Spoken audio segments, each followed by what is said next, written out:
Welcome everyone. My name is Paula Hastings. Oh, I have my other sound going, so just give me a moment here. My name is Paula Hastings, and I am the recruiter for Secours Volunteer Ministry. And I am joined by one of our other wonderful staff members, Emily Thrush. We are going to talk a little bit about Emily's experience with BSVM. I'm going to ask her some questions. This will be a great conversation. I am keeping an eye on the comments on the YouTube Live as well. So if you have any questions to get to know Emily, please feel free to throw them in those comments, and I will ask her at the end. Well, that's my little intro. I'll share a little bit about Secours Volunteer Ministry. If you're on our YouTube page, you probably know a little bit about us, but we are a year-long postgraduate service program located in Baltimore, Maryland, and Richmond, Virginia. And we vow to live out the charism of the Sisters of Bon Secours to live compassionately, receive and offer healing, and share in liberation. So when we talk about our long name, Secours Volunteer Ministry, we will sometimes shorten it to BSVM. So when we're talking about that, BSVM, those random letters, that's what it means. Well, now to get to know Emily a little bit more, we're gonna just give you an intro. Emily, would you like to introduce yourself and what you do for BSVM? Sure. I'm the site leader, and I am based in Richmond, Virginia. A short introduction for me would be that I have roots in a few different geographic locations. So I was born in Pennsylvania. I grew up in Southern California, and then I went to college in Pennsylvania, and then lived in DC for a little over a decade. Before then moving to Baltimore, Maryland to start this job as site leader in Baltimore during a volunteer year where Miss Paula Hastings was a volunteer. And then 2019 came to Richmond, Virginia. So I feel more like an East Coast person, but will hold strongly to the formation in Southern California for the few years that I was there. Yeah. There was just the bi-coastal person there, you know. So yeah, you expressed I am a alum of Bon Secours Volunteer Ministry. I did my year in 2018, 2019, and was very blessed to have you as the person that accompanied me through my volunteer year and then became my colleague. And so that's just been a wonderful part of this role. So I can, when we're chatting, I might share about some of my own experiences with you as an accompanier throughout our volunteer years. So you kind of started off with a little bit of your history, but what are some of those experiences that you had that led you to BSVM? Yeah. So I grew up in a Protestant faith tradition that had a lot of emphasis on service. So growing up, I did a couple service trips and would just think about the way how I want to live out my faith through acts of service. Then going to college, I also then was part of immersive service experiences then too. So in part, somewhat helped being so far away from home. Like I wasn't gonna go home for like a small fall break or even a spring break. So, but I did have some family in the area, but even still had a desire to learn from other people and to serve in a variety of different ways. So I went on some immersive fall break, spring break kind of experiences in college, and that helped to shape me. My college was outside of Messiah College outside of Harrisburg, Pennsylvania, and I think some very formative times were service trips into different cities. I I then did like a semester in the Philadelphia campus. We had a relationship with Temple University. So all those experiences kind of shaped me in terms of thinking about the way that I want to live my faith and God's heart for justice and for marginalized populations. The year after college, I was kind of like, what do I do? Because I was an English major and didn't want to teach. So I lived with some friends and worked in Harrisburg, and then heard about had kind of had it in the back of my mind, like volunteering for a gap year type of experience. And actually then got into a volunteer program in Washington, DC. So had spent a year after college, but then like went to DC, and that program is called Discipleship Year. It's one of the other, like Catholic Volunteer Network has a bunch of different programs, and BSVM is part of that too. So I went to DC and loved it. So my volunteer experience, I had 6 other housemates, but it was a similarly structured program where, and it's not running right now. So if you're interested, come to BSVM and we will. But we, lived in intentional community. We all had different placements around the city. And then we had like a spiritual formation program through the year that where we had readings together and discussed a variety of topics on faith and justice and service. So that very much shaped me. From there, some of my housemates in that program and a few other people that we had met in that year decided let's keep living in intentional community, but without the structure of a formalized program. So we found a house in DC where we rented, and there were 7 of us in that house, and I lived there for the next 4 years. So a really formative time in my 20s to shape me, to give me opportunities to process life and live together. We all had different jobs, but we wanted to make sure that we were touching base every week. So we had a community night, and we had then a time on Sunday evenings where we shared more deeply. And that experience fully just changed the way that I approached a lot of things. So my jobs then, I did a few different nonprofit jobs, went to grad school, and my last job in DC was sort of it was connected to a good mission, but it was I was further away from, I was doing more administrative tasks. So when I saw the job opening in BSVM, I was very excited to reconnect to an experience where I could kind of be in a different role, but help support people who are doing things that was so meaningful to me.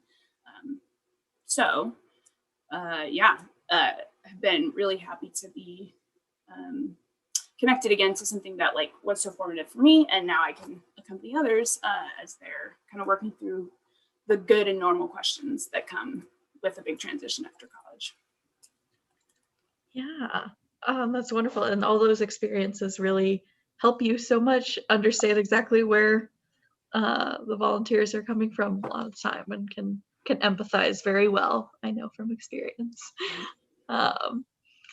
So that's all kind of what led you to BSVM. What does your role as site leader encompass? If I were, discerning, what would my interactions be with you be like as a volunteer? So I'm part of the staff that we accompany volunteers as volunteers are trying to work out what shared life looks like in the intentional community house, and also in service, and just any of the pillars, what is it? We say this is going to be a year of transformation, and that we have found helps where there's somebody walking through that stuff. So we've said in the interview process, we don't just say, hey, good luck, build this intentional community, and bye. We're involved. So as a site leader, I'm coming to the Richmond house weekly, a few times a week, and it was the same. We have somebody in Baltimore as well, doing that with the Baltimore crew. But so like Monday nights are our community night, and I join for dinner, and then we have a time of prayer together that's led by a volunteer, and it's kind of like a rotating leadership. And then we have space to reflect on shared life together. So that might mean like working out like a normal wrinkle of like shared, when humans share space, and it has to be kind of, maybe logistical, or more like sharing a feeling around, hey, this was like hard that I was holding, but I appreciated you like listening. Could be like rosebud thorn type of sharing. So that's the kind of space that we hold for that community night. I also come in on our morning reflection times, which have been Thursday mornings. And there I'm helping to facilitate discussion around whatever it is our curriculum is tracking. So both houses, as a full community, we go over a curriculum that our director developed. Like if you think of the syllabus of a whole year, like we're tracking the different pillars throughout the year. So we might read the same books together, articles, podcasts, documentaries, and I'm helping to like lead those discussions and reflections around that content. And then I'm meeting regularly with each volunteer in Richmond once a month to kind of talk intentionally about like, okay, at your ministry site, like, what are you learning these days? What are you challenged by? Like, where are you seeing Christ in service? And then like kind of thinking about our charism of like, where have you experienced compassion, healing, or liberation? So, sometimes those happen on literal walks where we are outside walking because it's pretty. But yeah, those are times to just help. I'm helping to like process, because sometimes you can have good aspirations, but if you're not like, if you don't have space to do it, like sometimes the reflections won't happen. It'll just be easier to like not tap in. But so what we found for like true growth and transformation is to like do the work, do the things. And also just like reflect back the commitments that people are making. So like, okay, yeah, we want to be committed to this. We want to be committed to simple living. Cool. What are you doing like about that? How are you working with the stipend? Like, are you conserving water? Are you, I don't know, like how does that manifest, going from like the ideal to the like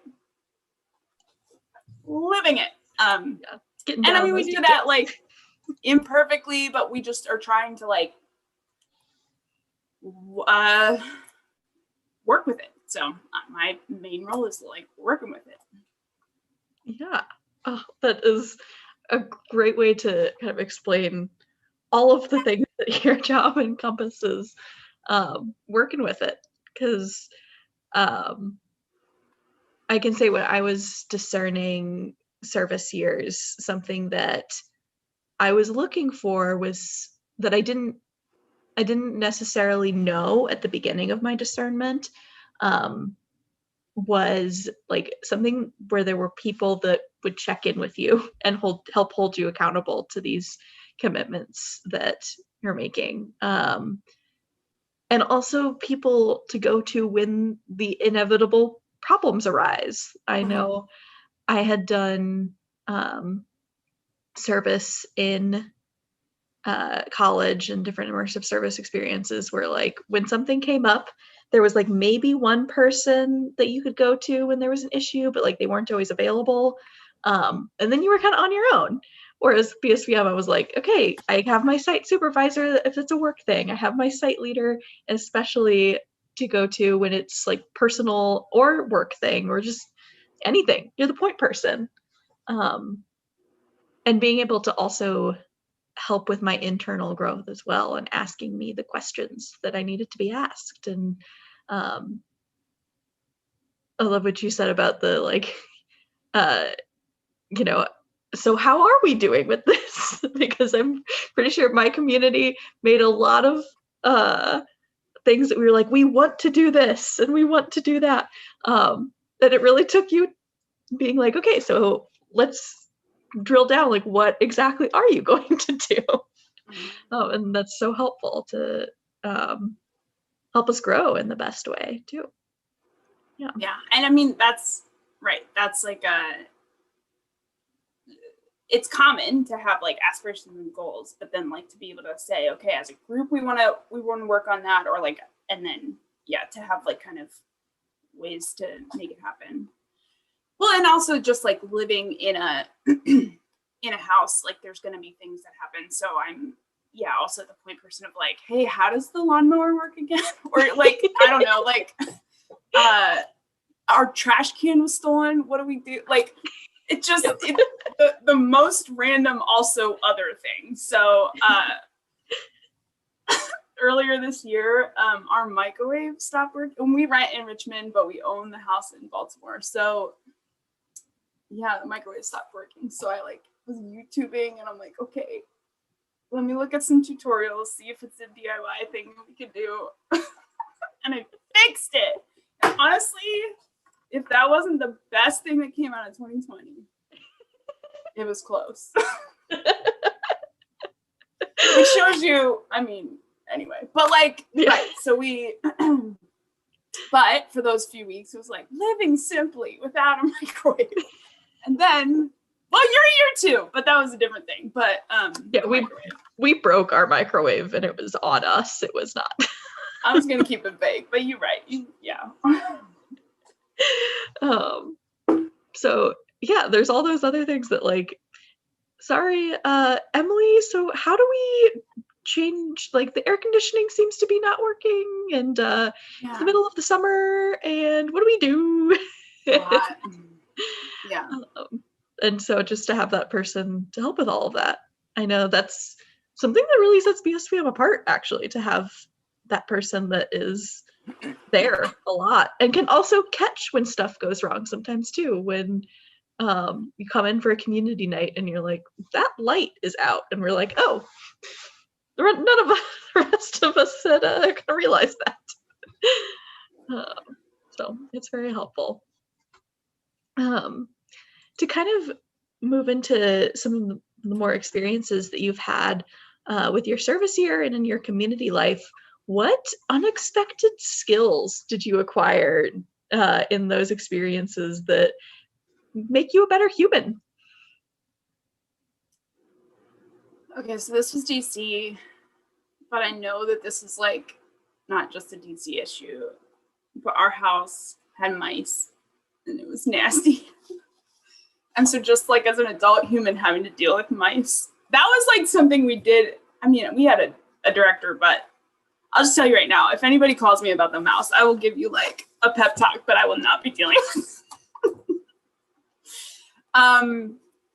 that's terrible. I would probably, whatever, it'd be case by case. No, but so as a house, we did have to deal with that. And I mean, honestly, it's like, we are cleaning our countertops, people, because these rodents are here. And it invited some of those conversations. But let's see. I would also say like, so my volunteer year, there were 7 of us. And I think maybe one guy came in vegetarian, but like by the end with people like, doing Lenten things or whatever, we had like 3 vegetarians. And I had previously not had like a ton of experience cooking, well, period. But like I had a few recipes under my belt at that point. But like, I think I now cook a lot more just vegetarian meals, which I appreciate because like for all the good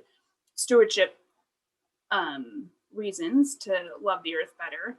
And also just to be like, have more interesting, like a more interesting rotation of food and things that I'm eating.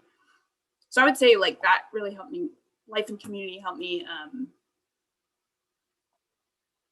work on my cooking skills and like expand my palate in a number of ways. And I think like, even still, like it's been a while since I've lived in community in the same way, but just understanding a staples list at grocery store, grocery shopping, and just like, this is what I do.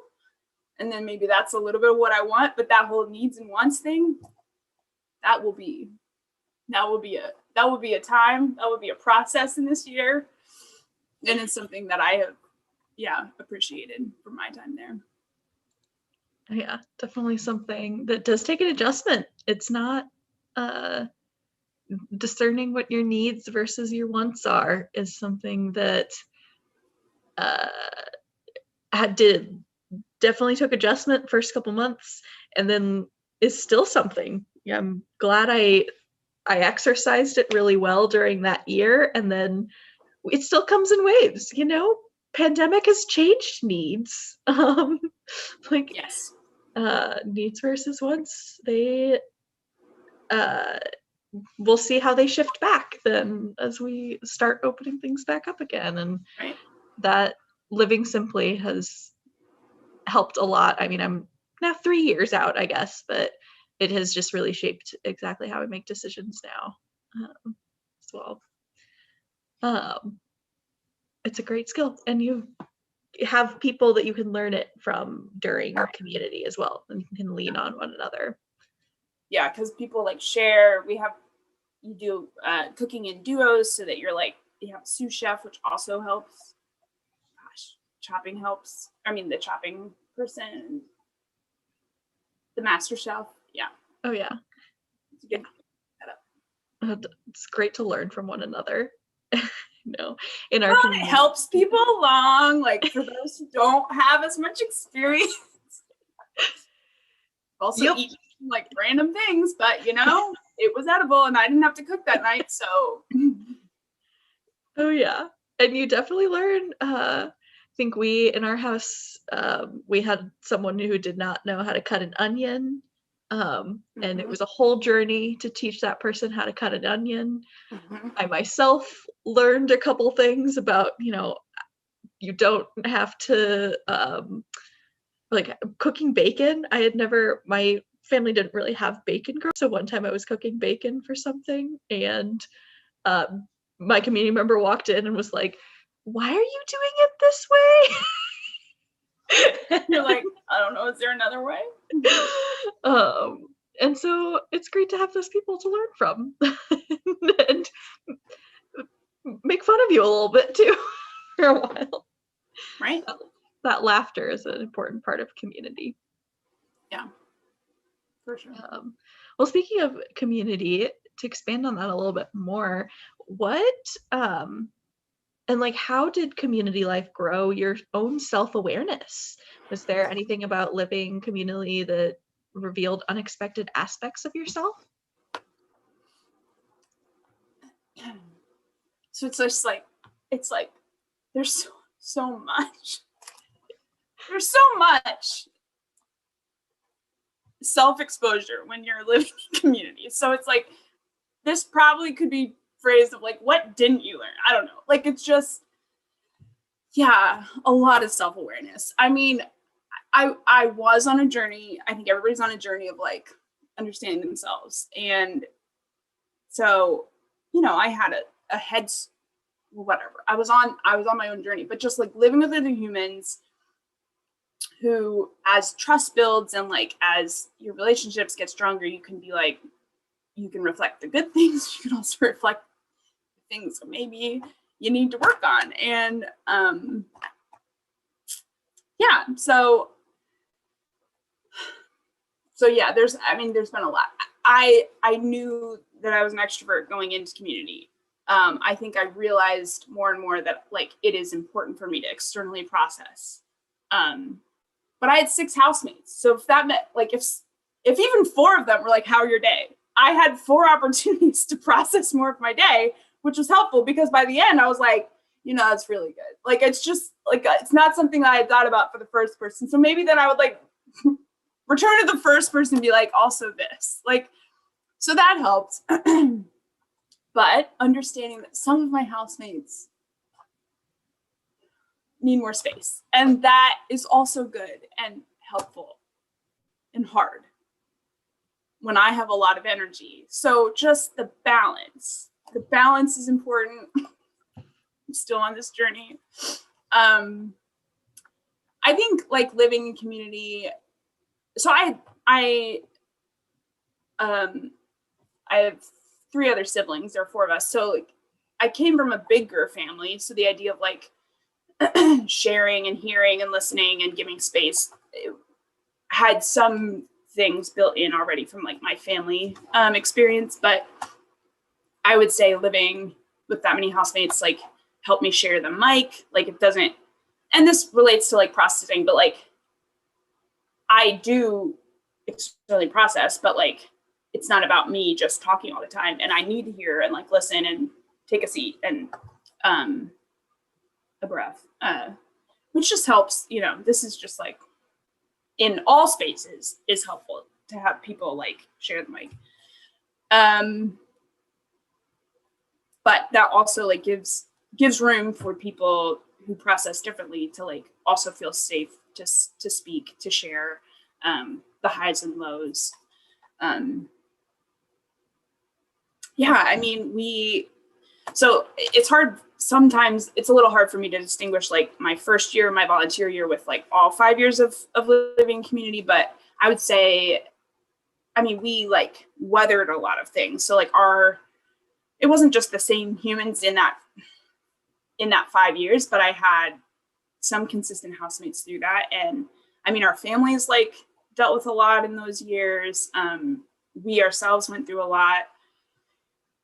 So like heartache, loss of jobs, family members with cancer, going through like car accidents or, you know, terrible bosses or whatever. Like we had a lot of like hard things that together as we shared, like we could draw strength from one another. But then there's also the sharing joys and like, my nephew was born and I just had so many people to share all of those baby pictures. And then my niece when she was born. So there are like lots of good things too, like, and good memories and tons of just like feasting, like meals around the table, brunches where we were like inviting other people. And yeah, so our community really did have a lot around hospitality and like just having people in and sharing. We had hootenannies, which we called, it was just like sing-alongs. So like I played piano and some of my housemates played guitar and we just like do these epic sing-alongs. So yeah, I don't know, that like, I don't know if going into community I would have said, yeah, I just want to jam behind a piano and like look up the chords for Lady Gaga to like James Taylor. Like but like community revealed that is like brings so much joy. Yeah, that's so much fun. I would love if you have any recordings of this. That might be an offline situation, Paula, but I think that there is some documentation. Yeah, if you are interested in seeing these videos, you gotta apply. That would be a springtime situation. I'm not gonna put it hot in the fall. So that is, I love what, to bring it back to before of like those sharing both the hardships and the joys with one another, because that's true compassion right there. That I know we sometimes have used the phrase compassion boot camp for BSVM, and that's very true in service, but so true in community life as well. Because I mean, the root of that word compassion is to suffer with, but so much of it as well is also, you know, sharing in those joys with as well. That's life, that's relationship, that's community right there. And to bring it back to the beginning as well, you talked about that reflecting, and I think you also used the phrase a lot during the volunteer of like community is like a mirror, where there is so many parts of yourself reflected back at you. And that was very true in my own experience as well, like learning how, you know, I grew up one way of communicating with my family, and like that is, you know, I learned through community that is not the only way to communicate. There are many other ways to have, we call loving and direct communication with people that you are living with. You know, not like my siblings, we could often sometimes like read each other's minds. And so that's the communication style that I was used to, of like, I don't actually need to express my needs, because if I sigh in just the right way, they're going to know what I need. But that's not a helpful thing with people that I have not lived with my entire life. Oh, she's got like an asthma thing going on, or I don't know. Yeah. So it helps so much to have people to learn more about yourself and those ways with you. Yeah.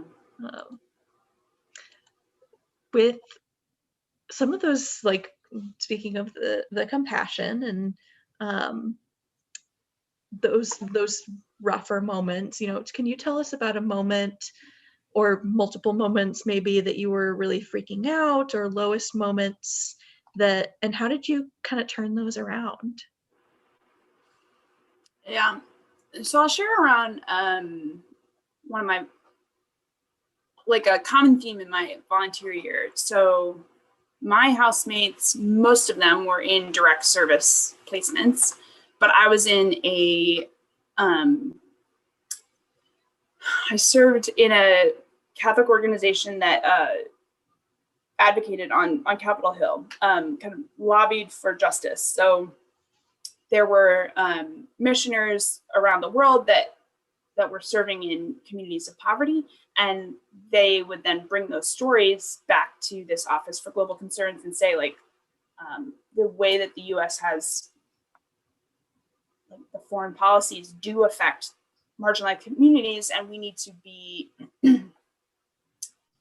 like mindful of these vulnerable populations. So some of what I did, a lot of what I did was like learning about these big macro issues of injustice. And that was really, it was really good work, but hard for a number of reasons. I think a lot of it was, it felt like overload of information in some ways. This was during Bush's last year of administration. So the Iraq war was happening, and it was kind of like early-ish in that time. And there was a lot of conversation around like war on terror and what we're doing to enemy combatants and like what we're doing in the name of all of these US ideals. But like, I like learning about the use of torture and like the justification for that, and the plight of Iraqi refugees who had to like flee for safety, and human trafficking globally, and like what was going on. So I was tracking all of these issues in the office and just coming home just like so overwhelmed with the vastness of the injustices and the like heartlessness and the like just such a divorce between like what like rhetoric between like what I think US policies like to say, and then like the action and then the people who are like feeling the brunt of that. So I would come home just like totally overwhelmed, which is like and my housemates were more in like building relationships, doing a lot more of like what BSVM does, which is like learning people's individual stories and accompanying, like being with them. One of my housemates was in hospice with folks who were dying of AIDS or cancer, and like others were working with the elderly or working with like affordable housing and kids after school programs.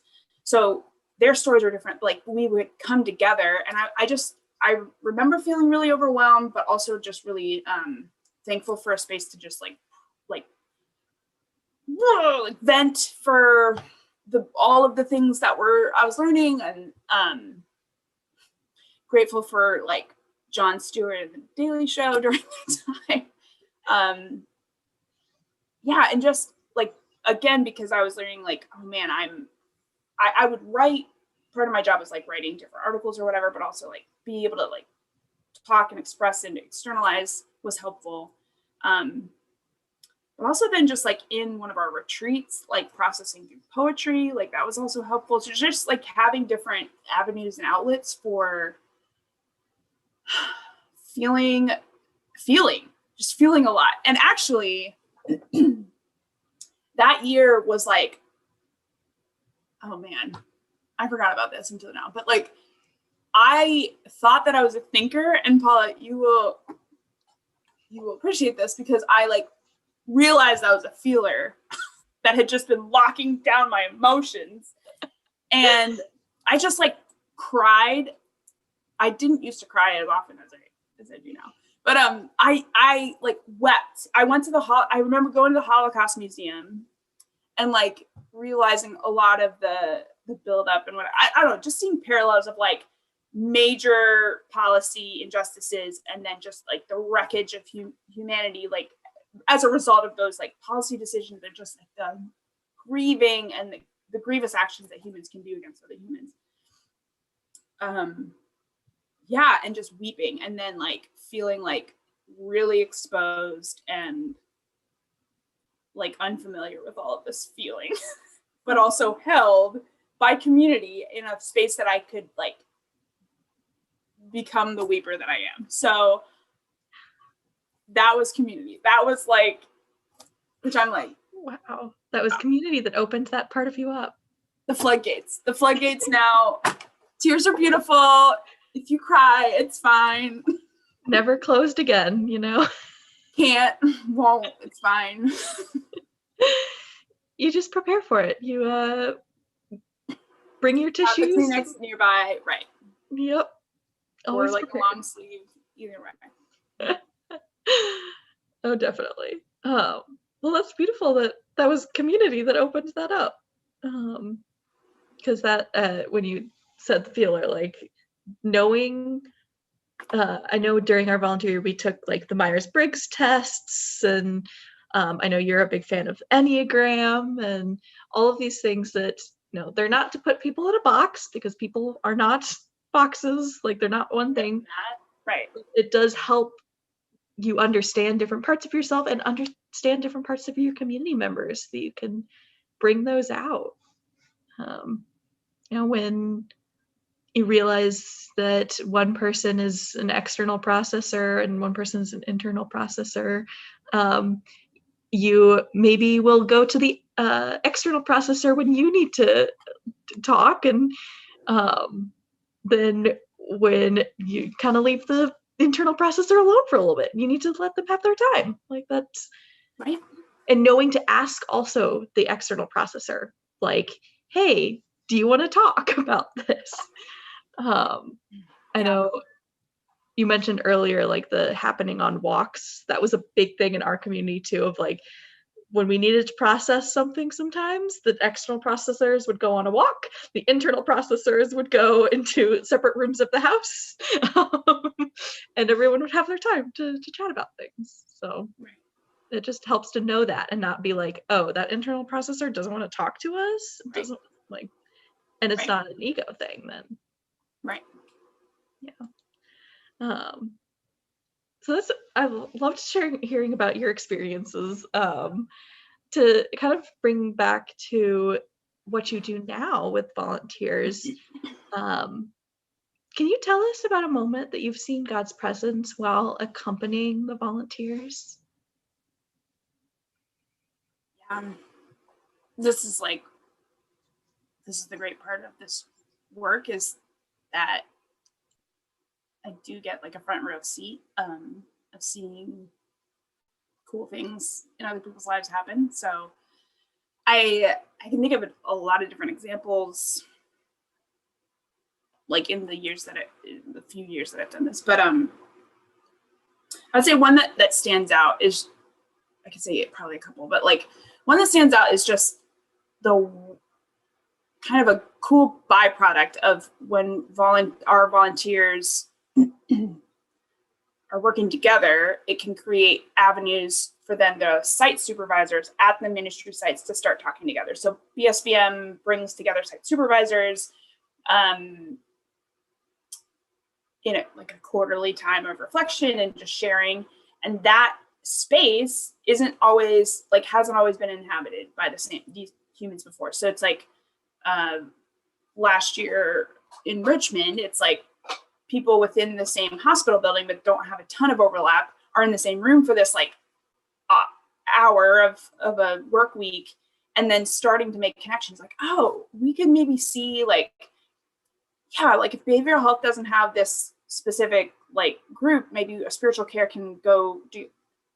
This is an example of like just, or, you know, one of our community health partners and connecting to the center that does placemaking and like making sure that they're talking. And so I've just been able to see like, that's kind of a collaborative like fruit of the volunteers working, like living together and talking and like making connections. And then they're like site supervisors making connections. And I just see God's spirit like working in and amongst that to like, for the ultimate goal of like providing better care and providing, more of a holistic care to the patient population or student population that are being served. So that's been cool. But I would say just, that's kind of like a couple particular moments of collaboration. But I would say also like, just, I mean, when the community begins to gel in a way that it's not just like this, like we're performing because staff members are here and we're going to pretend everything's fine, but like just people showing up for each other and like supporting one another and through the hard days, through like good stuff. Or maybe like when somebody shares something who just like felt comfortable to share like a one-on-one thing, but then shares with the group and like the group receives it and then like celebrates or supports or that's just like really, that's what I love to see is like when these group of disparate humans who come together then become like this unit that's just like this family. Yeah. But it was really, I mean, like this shit. like, because okay, we like have great humans apply, and I'm excited about whoever's coming in, and but like we as staff get to like see the applications, but then like it's a lot of the Holy Spirit who's just like, okay, the dynamic then is like to be determined. So I've loved seeing like, people show up for each other in a variety of ways, capacities. Yeah, it's really beautiful when everyone just has that moment of like they're here and accepting each other as the full humans that they are, and experiencing that as like I can show my full self and be my full self and be loved. Oh, such a beautiful moment. And you do such a wonderful job of kind of teasing that out, because that doesn't just happen. Like that takes work, and it takes, you know, hand holding and supporting and pushing when needs to be pushed, and that's really beautiful. I think going back to before as well, I know in my experience, the connections between different departments was something that was really special that I loved to get to see and take part in. My placement was in a behavioral health unit, which is the 5th floor of the hospital. And then like the emergency department was on the 1st floor. And sometimes if one of the patients from my floor would end up in the emergency department, my community member that was placed there would text me and be like, hey, this person's here. Do you want to come see them? And then I could go down and visit them. And they had someone that was a friendly face that they knew, who would go with them and could kind of welcome them, just be with them for a moment. And that's something that like the hospital wasn't necessarily set up for, but it was a great thing for the patients and for the people. Can you guys do joyful noise too? That was like, we did. Oh, that was such a beautiful moment. That was Joyful Noise was a group of various hospital employees that regularly was the ministry volunteers. Most of the time was just the ministry volunteers, but with all like a little boombox or something. I don't know. I think we did. We had a little like iPod thing, Speaker, yeah, like an actual iPod. We didn't play from the phone, I think, with speakers. Maybe sometimes we played from the phone, but this was a singing group that would go on to the inpatient behavioral health floor and sing. I think it was every other week, once a week. I think it was once a week, and I was only able to go every other week, but it was just such a beautiful moment of, all different hospital employees were from all over the different departments were invited, and we could just bring joy and have joy. And there is still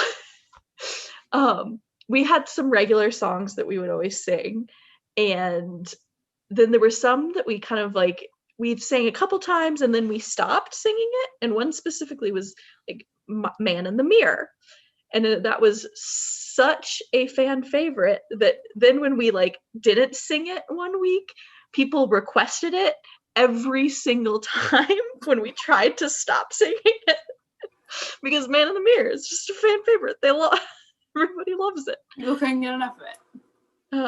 And so that song will now always remind me of Joyful Noise. Same. And this was some specific people in your house. Well, yes.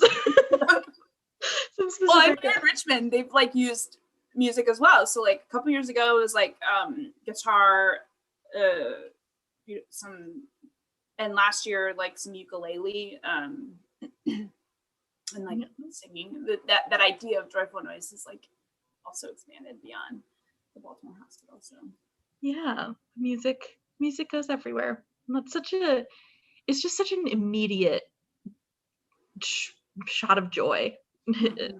Can happen through music. Yeah. Well, to kind of wrap up as a final question, let me check first before we finish that one, see if there are any questions. We don't have any questions in the chat, so we'll go to this one here. So if you could give folks that are discerning service or about to start their year of service, one piece of advice, what would it be?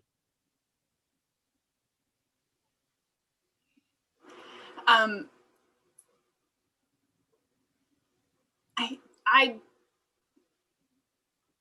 say being open is like probably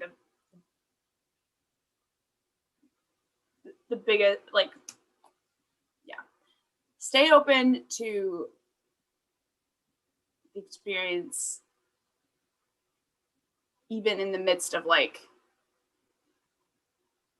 stay open to the unfolding of the experience, I guess. I think there can be a lot of, like, we do try to describe what you can expect. And I think that's good to have some sort of like, some vague idea of like, what does it mean to be a BS, like a ministry volunteer and to live in community? And we can answer some of those questions, but the openness of a human will kind of determine like the degree to which there will be value and fruit that comes. And I mean, I think of, geez, we're in the beginning of spring and I'm seeing all these flowering trees and I'm like, man, they like hung in there through all this stuff and now we're seeing this bloom. And I love a good nature metaphor, but like, that's the thing. It's like hanging in through like the beginning of something that's all new, and then the like hard shifting into transitioning or whatever. And like some years like this one has had any number of stages and any number of like wild cards thrown in. But for the volunteers that can stay open to whatever it is that comes along, and opening oneself to like experience it fully, to like dig in fully, to share of themselves fully, because like then like that's the volunteer that I think ends up looking back and just being like seeing the growth. I mean, anybody can come in and grow if you're like open to it, but like I think just continuing to stay open to how God's Spirit, who like will move in whatever way God wants to move, like just being open to however that looks. So understanding that like having an idea of what this year could look like, it's fine, but it will probably not look that way. And we share experiences to kind of say this is something that might be similar, but every year is unique, every group is unique, and so being open to whatever is emerging within the gifts of the humans that are in your year to be the group and family that your year becomes, and just knowing that will like require courage, and it will be uncomfortable, and it will like kick you in the butt sometimes, but like also it's going to be really worth it if you really are like interested in learning from your housemates, learning from the people you meet in service, learning from whoever else, the voices that we're reading, that we're speaking, that we're listening to.